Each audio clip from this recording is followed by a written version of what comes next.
বৃদ্ধাশ্রম। আমি বৃদ্ধাশ্রম নই, আমি কেবল একটি আশ্রয়, বৃদ্ধদের শেষ ঠিকানা।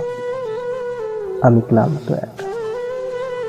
আমার মেঝে, করিডোর, বিছানা, দরজা জানলা, প্রতিটি দেশের, প্রতিটি বাবা মার জীবনের শেষ বেলায় সন্তানদের জন্য সারা জীবন কষ্টের বিনিময়ে পাওয়া আত্মহাকার, কান্না, দীর্ঘশ্বাস ফেলিয়ে চেয়ে সারা জীবনকে দেখা।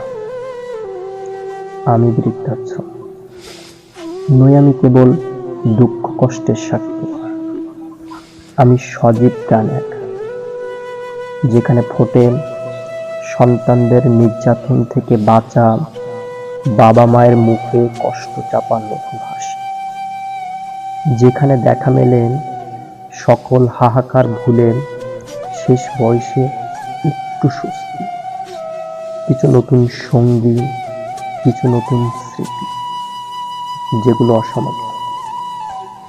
আমি বৃদ্ধাশ্রম, আমি সন্তানদের ভুল বুঝতে পারা শেষ পরিস্থিতি এক। আমি বৃদ্ধাশ্রম, দেশে সংখ্যায় সংখ্যায় বৃদ্ধি পাওয়া আমি, বাবা মার প্রতি সন্তানদের ভালোবাসার বাস্তব নিদর্শন এক। আমি বৃদ্ধাশ্রম, আমি বৃদ্ধাশ্রম।